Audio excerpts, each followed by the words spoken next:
उशकानं होता होता काळरात्र झाली, उशकानं होता होता काळरात्र झाली, पुन्हा एकदा पेटवा आयुष्याच्या मशाली, पुन्हा एकदा पेटवा आयुष्याच्या मशाली. अरे पण ही मशाल पेटवणार तरी कोण, आणि ही पेटवलेली मशाल घेऊन जग पर विजय करणार तरी कोण. अशा वेळी आपल्या डोळ्यासमोर येते ती आजची तरुण पिढी.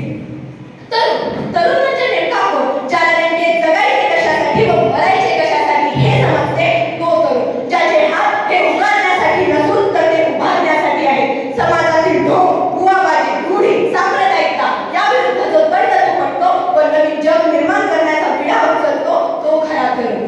युवा सेयत्ता साधू युवाध्यायक अशिष्टो दृढिष्टो बलिष्ठ. उपनिषदामध्ये तरुण हा साधू म्हणजे सरळ निष्कपटी व खेळाडू असला पाहिजे. गर्वाने फुगून न जाता यशाचा तर सबब न सांगता अपयशाचा त्याला स्वीकार करता आला पाहिजे. If you can not win make the world ahead of you break the record अशी तरुणांकडून अपेक्षा ठेवणारे तल्लख बुद्धिमत्तेचे भारतीय संस्कृतीचे सखोल अभ्यासक स्वामी विवेकानंद यांचा 12 जानेवारी हा जन्मदिवस जो की आज आपण युवा दिन म्हणून साजरा करतो.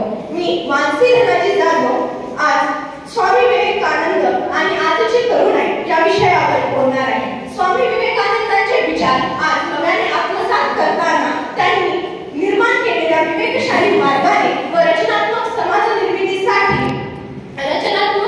निर्मितीसाठी युवकांना प्रेरणा देण्याची व मार्गदर्शन करण्याची गरज जाणवते.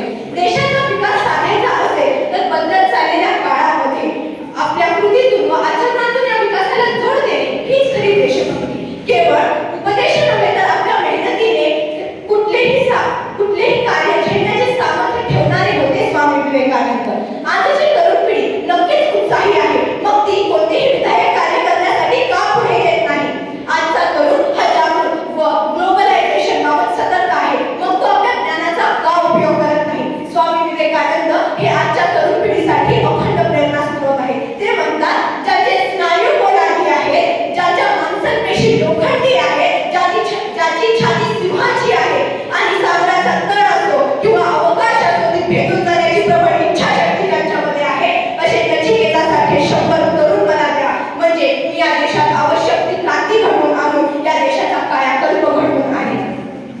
म्हणजे या देशाचा आवश्यक ती कायाकल्प घडवून आणेन. आज आपण भारताची लोकसंख्या पाहिली तर लोकसंख्येचा 65% हा भाग तरुणांनी व्यापलेला आहे. परंतु आजचा तरुण हा आपल्या शैक्षणिक कार्यातील अनुभव वेळ हा टीव्ही, मोबाईल व इंटरनेट इत्यादी माध्यमांमध्ये वाटोळ घालत आहे. आजचा तरुण ही त्याची भारताची दिशा किंवा दशा ठरवणार आहे. गुटखा, तंबाखू हे तर आजच्या समाजाची देवताच बनलेली आहे आणि तिचे सेवन हे त्यांची पूजा बनलेली आहे. भारतीय संस्कृतीचा उल्लेख खरंच खूप चांगला आहे. आपल्या भारतात विविध धर्माचे तऱ्हेतऱ्हेचे लोक, विविध भाषा, विविध पोशाख एवढ्या विविधतेतूनच आपण एकता राखलेली आहे. परंतु आजचा युवक हा माझा धर्म श्रेष्ठ व इतरांचा धर्मतत्वांना निषिद्ध मानणारा का, एकमेकांच्या विरुद्ध आंदोलने तब्बली का करतोय, हे विश्वाचे माझे घर अशी जी संस्कृती आपल्याला संदेश देते तो संदेश गेला तरी कुठे. यामुळे आजच्या तरुणाला हे खळबळून जागे होण्याची गरज आहे असे मला वाटते. स्वामी विवेकानंदांना अभिप्रेत असणारा तरुण कसा असायला हवा. स्वामी विवेकानंद म्हणतात arise awake and not stop till the goal is reached. Arise awake and stop not till the goal is reached. आजचा तरुण हा स्मार्ट आहे, तो असायलाच हवा, परंतु स्मार्टनेस आणि धर्मगान यामधील फरक त्याला समजायला हवा. तरुणामध्ये सद्गुणाची जाण, दुर्गुणाची चीड, व्यायामाची आवड तर अभ्यासाची निवड करता आली पाहिजे. त्याचे हात हर कामी, बुद्धी सर्वगामी, तर हृदय सर्वप्रेमी असायला हवे.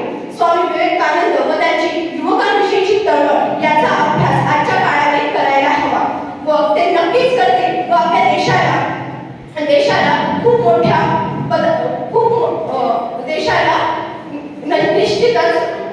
निश्चितच प्रेरणास्थान